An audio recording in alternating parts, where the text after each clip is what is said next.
mañana de hoy vamos a tener los dones espirituales. Veremos la fe, la profecía, sentir milagros. Un resumen de ellos, naturalmente. Tenemos aquí todos los dones, hay un montón de dones. Y bueno, los dones se interrelacionan los unos con los otros, porque imagen del cuerpo, los miembros se necesitan unos a otros. Esto lo tenemos en 2 de Corintios. Vamos a empezar con el don de la fe. Este don permite a los cristianos reconocer con un grado de confianza inusual la voluntad de Dios para el futuro desarrollo del ministerio. Y en Hebreos 11, versículo 1, dice: es pues la fe, la certeza de lo que se espera, la convicción de lo que no se ve. Bien, pues esta es una herramienta poderosa que Dios nos ha dado para caminar en victoria a los hijos y a las hijas de Dios. Creer en lo que Dios ha dicho, aunque no lo veamos con nuestros ojos naturales de ver. Ejemplos de fe lo tenemos en la Biblia. Abraham creyó en la promesa de Dios cuando humanamente hablando no tenía esperanza. Dice el apóstol Pablo en Romanos capítulo 4 que él creyó en esperanza contra esperanza para llegar a ser padre de mucha gente. Y no se debilitó en la fe al considerar su cuerpo que ya estaba como muerto, siendo casi de 100 años. O la esterilidad de la matriz de Sara. Tampoco dudó con la promesa de Dios, plenamente convencido de que era poderoso para hacer todo lo que Dios había prometido. Otro ejemplo es el de Noé, que construyó el arca sin haber visto llover. El joven David enfrentó a Goliat no con fuerza humana, sino con fe en el Dios viviente. Y también tenemos ejemplos en el Nuevo Testamento de personas que fueron sanadas cuando depositaron su fe en Jesús. De ahí que, mientras todos los cristianos están llamados a depositar su fe en Dios en todo lo que a su vida respecta, hay algunos cristianos que han recibido además el don de la fe, ese don que mueve montañas. Mateo 17:20. Bien, pues el mover montañas es lo que Dios da a esos cristianos de fe que no se amedrentan ante grandes riesgos y no retroceden si están plenamente convencidos de que una cosa determinada es la voluntad de Dios.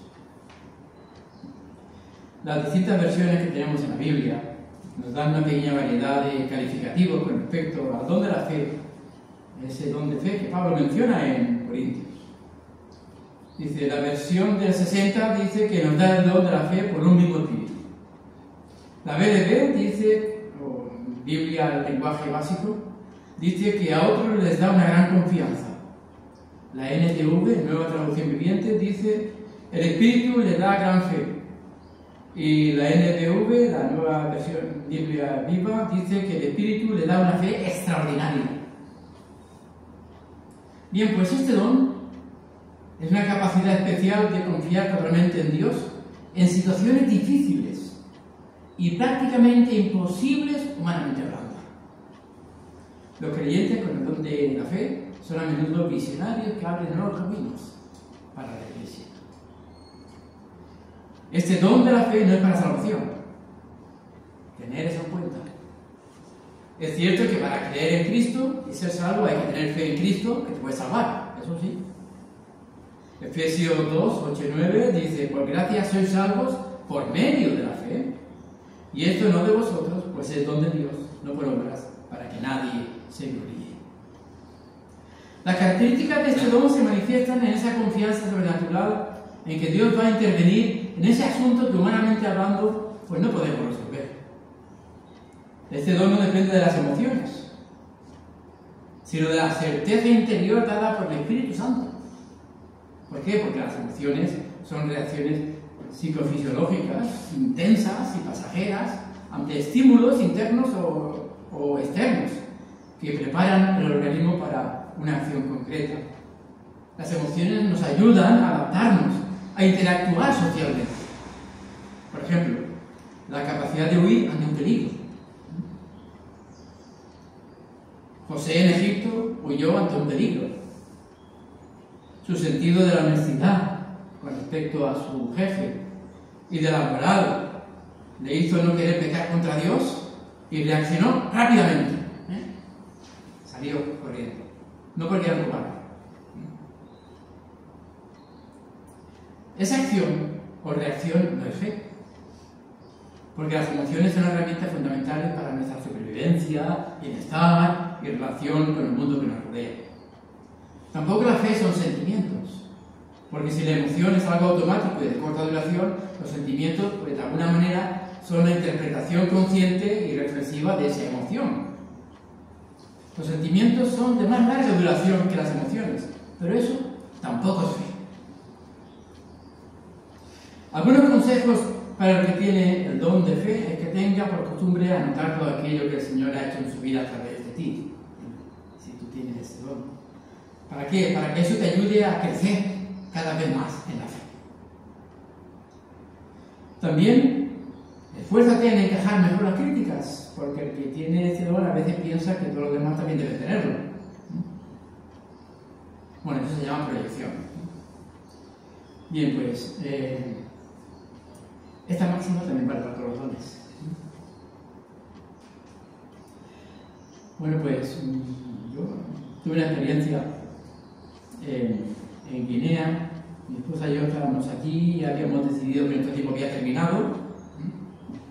Después de 7 años y medio estuvimos allí. Y una iglesia en España había solicitado nuestros servicios como pastores cuando terminamos allí, la iglesia de Lleida. Y bueno, pues estábamos en conversaciones. Estando en eso, un pastor de Sergio Martín, que en aquel tiempo era pastor de la iglesia de Cádiz, nos llama y nos dice: hace falta un director de misiones para la UEB, la Unión Evangélica Bautista de España, y eso es para todo tiempo, ese cargo, ¿no? Como director de misiones. Y la iglesia te va a proponer. Y entonces, bueno, pues se ha llorado al Señor. Estuvimos hablando al Señor. ¿Qué implicaba eso? Eso implicaba decirle que no a la iglesia de Lleida como pastor. Con el riesgo de que de los 4 candidatos que se presentaban, aparte de mi candidatura, pues si la comisión elige a otro, pues yo iba a quedar en el aire. Pero si en aquel tiempo, después de 30 y pico de años, el Señor me había cuidado y me había sostenido, pues lo seguía haciendo. Bueno, pues dijimos que no a Lleida y estuvimos esperando. Estuvimos esperando. Y cuando llegó la convención, ¿fuiste tú, Rubén, la presidenta de la UEB, que me llamaste para decirme que tenía que ir a la convención? Le dije que no, que no podía ir. Porque estaban a punto de llegar nuestros sustitutos y no podía dejarlos allí tirados. Tenía que decirle cómo tenían que continuar con el colegio y con la iglesia. Y con el ministerio allí. No podía ir. Bueno, si no viene, pues bueno, pues no voy a poder presentar mi candidatura. Bueno, pues los otros presentaron su candidatura y yo no pude ir. Y dije: mira, el Señor sabe. El Señor lo sabe todo. Bueno, pues se hizo la votación y no hizo falta la segunda votación. Salió un número tan grande de votos que no hizo falta. Y entonces, bueno, pues el director de misiones internacionales de la UEB me llamó por teléfono y dijo: la convención está aquí esperando que tú les digas algo, ¿no? Y la verdad que fue una respuesta del Señor, ¿no? Bien, pues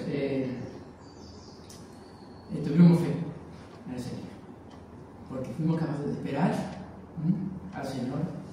Teníamos claro que esa era su voluntad, y eso pues Él no falla, porque Jesús no falla. Otro don es el don de la profecía. Dice que a otros el mismo espíritu le da gran fe, ya lo hemos visto, y a alguien más ese único espíritu le da el don de sanidad.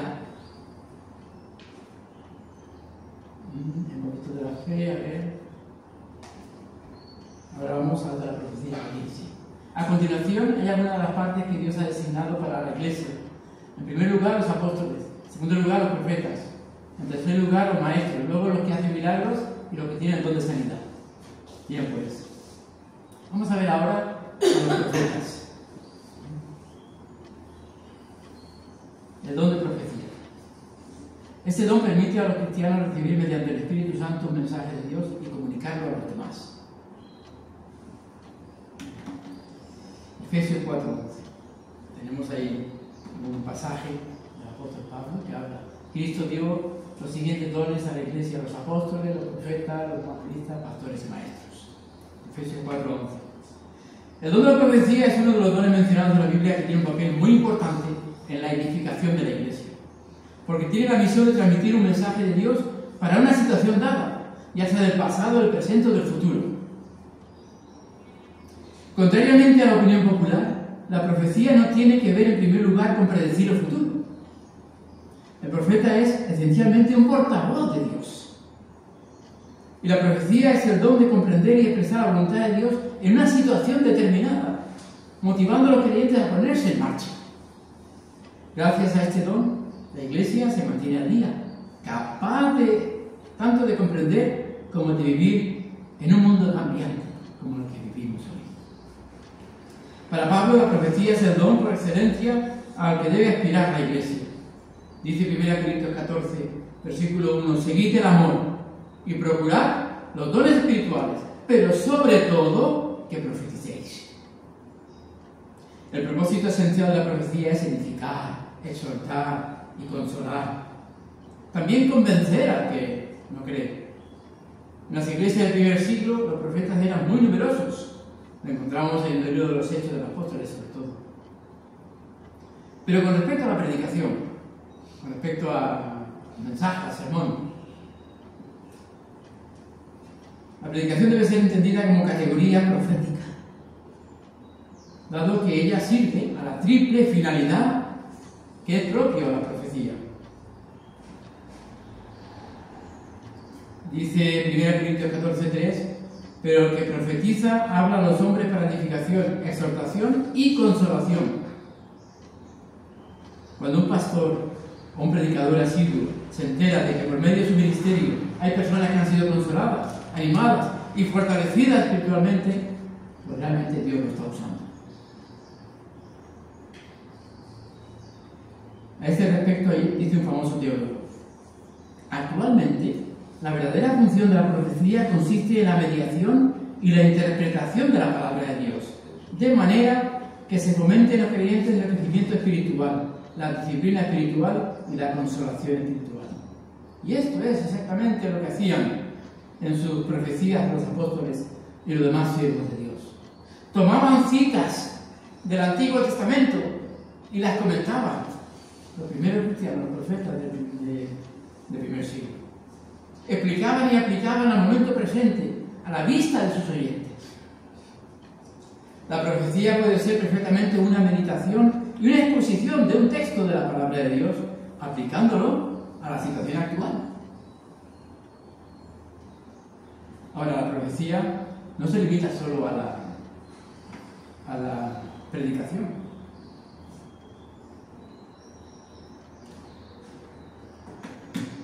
Sino que la profecía también es una intervención más específica de Dios en la vida de sus hijos e hijas por medio de mensajes más personalizados. Por ejemplo, si alguien ha recibido un llamado a ser misionero, pues si está dudando de seguirlo, que recuerde que Dios ha prometido a través de Jesucristo estar siempre contigo.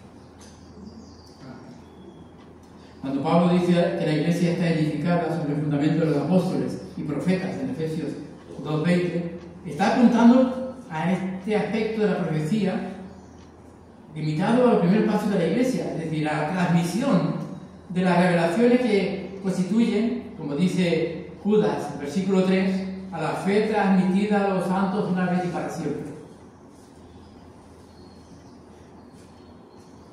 Quizás, en un sentido, el ministerio profético ha finalizado ya. Porque no hay nueva revelación que debería contemplar en el Nuevo Testamento, porque ni sustituir alguna parte de la Biblia, ni tampoco quitar. Cuando alguien dice, y alguien me dice, Dios me ha dicho, para mí es muy serio eso. Yo no sé para vosotros. Porque si Dios me lo ha dicho, ¿quién soy yo para decirle que no? Pero si no se lo ha dicho, que se prepare. Que Dios ya se encargará de él. Por otra parte, si lo que va a decir es para pedirme algo, porque Dios se lo ha dicho, que me pida algo, mi respuesta es, y en alguna ocasión ha sido, tendrás que esperar a que Dios también me lo diga a mí. Entonces, si tenemos el mismo espíritu, si Dios se lo dice a él, también me lo dirá a mí. Y no cabe duda que en ese sentido, el misterio profético sigue vigente. La Iglesia debe reconocerlo y además probar a los profetas. Dice el apóstol Pablo en Corintios 14, asimismo los profetas hablen 2 o 3, y los demás juzguen. Por eso, el que tenga este don no está por encima de la crítica. Y esto es lo que dice Pablo en Romanos 12:6, cuando dice que el don de profecía debe usarse conforme a la medida de la fe. Y la misma idea también nos transmite el apóstol Juan en su primera carta. Bien, pues otro aspecto importante que algunos cristianos con este don olvidan consiste en motivar y mover a la acción. ¿A quién? A la Iglesia. Y no limitarse solamente a reprender y a reprochar, ¿no? Porque a veces los que se creen que tienen el don de profecía, lo único que hacen es, pues eso, es descargar todo en cuanto al reproche y a la crítica. Pero bueno, sigamos. El que tenga ese don debe tener conocimiento sólido de la Biblia, para poder diferenciar entre ideas o pensamientos inspirados por Dios y las propias. Y eso a veces también puede ocurrir, pensamientos personales. Porque las profecías siempre deben estar en armonía con la palabra de Dios, ya que ninguna profecía auténtica contradice a la Biblia. Y ahora veamos algunas diferencias entre la profecía y el oficio profético y también entre verdadero y falso profeta. En primer lugar, una profecía puede ser dada a cualquier creyente lleno del Espíritu Santo para un momento específico. Dice Pablo en Corintios capítulo 14, 71, 1 Corintios, podéis profetizar todos, uno por uno, para que todos aprendan y todos sean exhortados. Otra cosa es el ministerio profético, el cual es dado de forma permanente con autoridad reconocida para edificar, advertir y revelar la voluntad de Dios a un nivel comunitario, como nos dice Efesios 4:11. Pero también, en segundo lugar, podemos ver la diferencia entre un verdadero y un falso profeta. Dios en el Antiguo Testamento y Jesús en el Nuevo Testamento nos advierten que habrá muchos falsos profetas que engañarán al pueblo de Dios. El falso profeta habla según influencias espirituales falsas, o según sus sueños, o según sus visiones inventadas.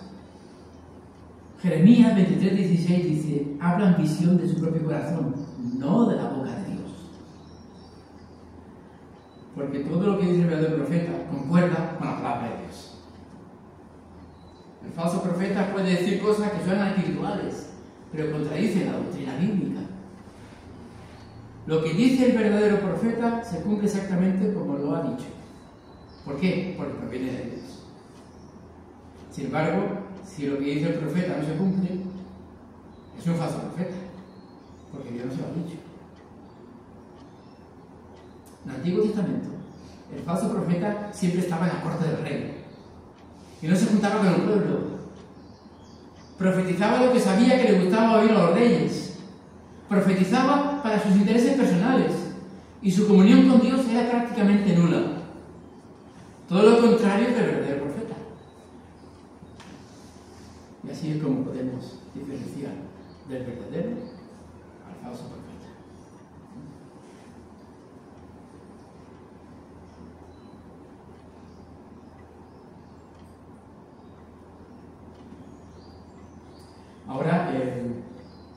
vamos a ver otro don, el don de sanidad. Este don permite a los cristianos servir de instrumentos de Dios para restablecer la salud de los demás sin la ayuda de procedimientos médicos. Y el versículo que yo he puesto como texto para ese don: a otro mismo espíritu le da gran fe, y a alguien ese único espíritu le da el don de sanidad. 1 Corintios 12:9 en la Nueva Traducción Viviente. El don de sanidad es la capacidad especial que Dios da a ciertos miembros del cuerpo de Cristo de servir como intermediarios a través de los cuales Dios se complace en curar enfermedades y restaurar la salud física o mental aparte de los medios naturales y médicos. Es decir, sin rechazar o menospreciar la medicina científica. Hay que dejar claro que mientras la Biblia exhorta a todos los creyentes a orar por la sanidad de los enfermos, Dios ha dado a algunos de los cristianos ese don especial de sanidad. El Señor utiliza con frecuencia las oraciones de estas personas, de estos hombres y mujeres, para producir sanidades. No hay poder sobrenatural sobre la enfermedad en los cristianos que tienen ese don, porque de lo contrario sanarían a todos los enfermos que los que orasen. Porque Dios es el que sana. La persona solo puede orar. Estos son simplemente cauces por los cuales Dios obra cuando quiere curar. Porque estas personas que tienen la sanidad no pueden sanar a quien ellos quieran y cuando ellos quieran, sino cuando Dios quiere y a quienes Dios quiere. El Espíritu de Dios es el que guía a orar para que la gloria de Dios se manifieste. También hay que decir que una curación puede ser inmediata o progresiva. Yo he conocido una iglesia en Malabo, en África, que todos los martes tenían culto de liberación de espíritus malos. Todos los martes. Y todos los jueves tenían culto de sanidad para los enfermos físicos y mentales. Bueno, pues, no estoy yo totalmente de acuerdo con eso. En una ocasión, cuando el pastor en una iglesia en Barcelona, un grupo de hermanos fuimos a un culto de sanidades en un polideportivo en Barcelona. Llegamos allí y la verdad reconozco que fuimos con una actitud un poquito crítica. Llegamos y empezó, si alguien quiere detalles y nombres, luego me lo pueden decir en privado, no voy a decirlos aquí, ¿no? El pastor que iba a sanar se presentó en la plataforma, invitó a todos aquellos que querían ser sanados que subieran a la plataforma. Entonces fueron subiendo. Y vimos que una mujer joven, subió, luego cuando ya estaba en toda la plataforma bajó y se fue a su sitio, ¿no? A su asiento. Entonces le digo a uno de los hermanos que venía conmigo, mi hermano Libre, digo, que viene conmigo, vamos a preguntarle por qué se ha ido. Porque ha subido a la plataforma y se ha ido. Pero ha pensado que no iba a ser sana, o total que vamos y preguntamos, ¿no? ¿Por qué has subido a la plataforma de Lucas? ¿Qué crees? ¿Que el tirador no te va a sanar? Y dice, bueno, yo que ya fui sana de una infección de orina que tuve y tal, pero bueno, he salido para animar. Y por eso estaban todos bienvenidos. Bueno, era un rancho.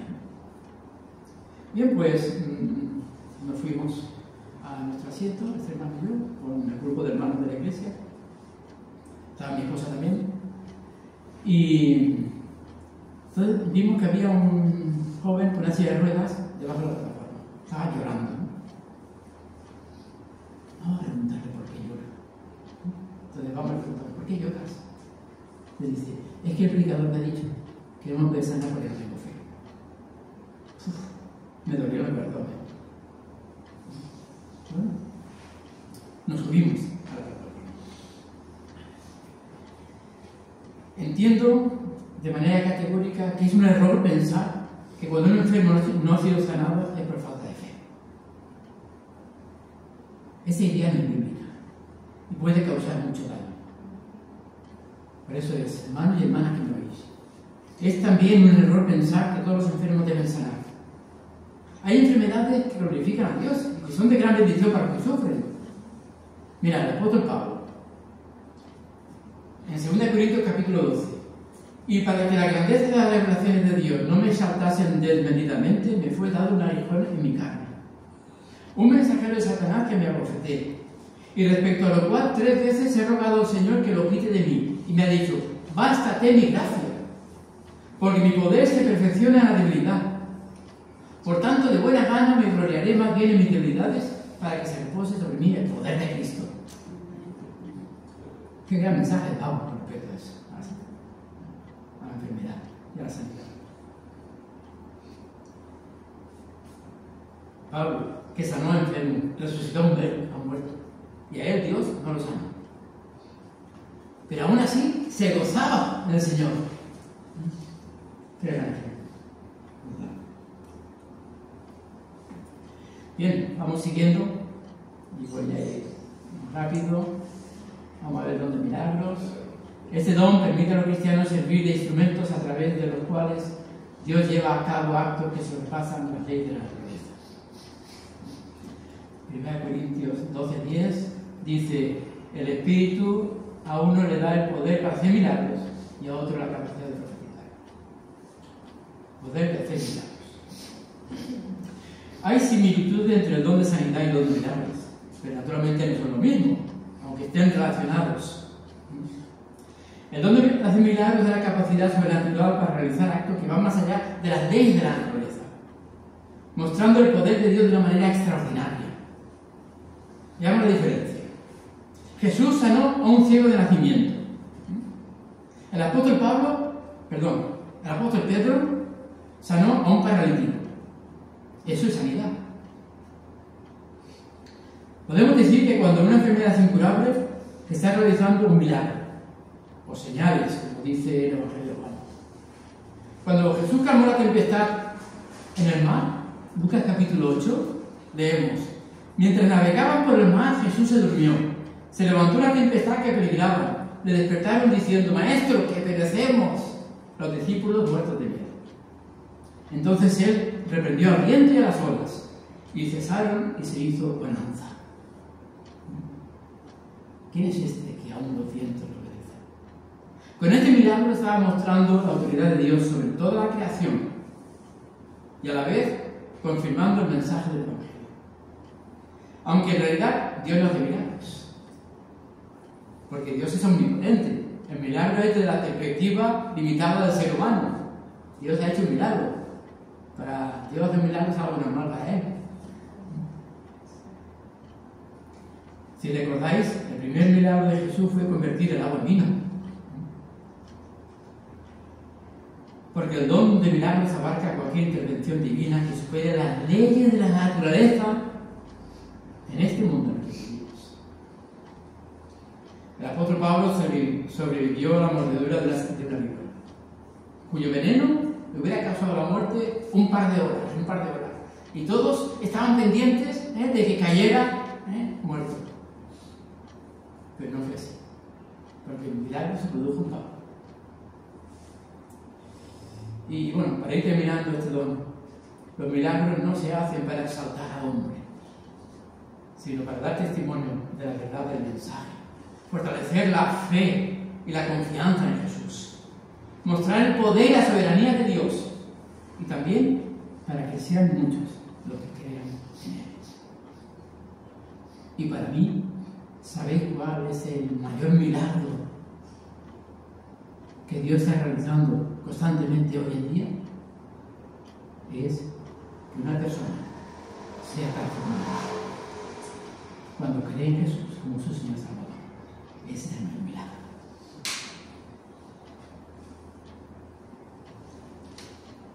Bien, pues para ir concluyendo,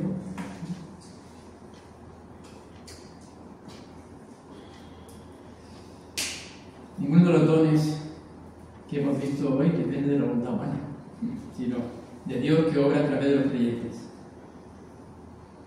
Por eso debemos tener siempre presente que el centro de todo es y debe ser siempre Jesucristo. Hermanos, que así sea y que Dios nos bendiga. y que podamos reconocer cuál es nuestro don para la edificación del cuerpo de Cristo, que es la Iglesia. Amén.